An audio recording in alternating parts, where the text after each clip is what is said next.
Everyone, আজকে তোমাদের সাথে আমাদের এই ফ্ল্যাটের গৃহপ্রবেশের ভিডিও শেয়ার করছি, তো দেখতে থাকো। 2020 সালের 29শে অক্টোবর আমাদের ফ্ল্যাটে গৃহপ্রবেশ হয়।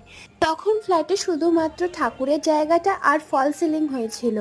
আমরা ফার্স্টে ফ্ল্যাটে গৃহপ্রবেশটা করে নিই, তারপর 3 দিন ছিলাম, তারপর চলে গেছিলাম বাড়ি। দেন আমাদের ইন্টেরিয়ারের কাজ শুরু হয়েছিল আর আমরা ফ্ল্যাটে থাকতে শুরু করেছিলাম 2021 সালে ফেব্রুয়ারি মাস থেকে।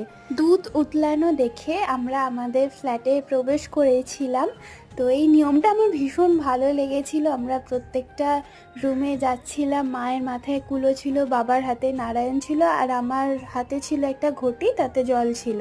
তো এইভাবেই আমরা ফ্ল্যাটের সমস্ত রুমে যাই। তারপরে এই যে মা এখন সিন্নি মাখছে, এত ভালো লাগছিল যে কি বলবো। প্রথমবার আমাদের ফ্ল্যাটে পুজো হচ্ছে অ্যান্ড আমার লাইফের সব থেকে বেস্ট মুমেন্ট এটা ছিল। ভিডিওটা ভালো লাগলে প্লিজ সাবস্ক্রাইব।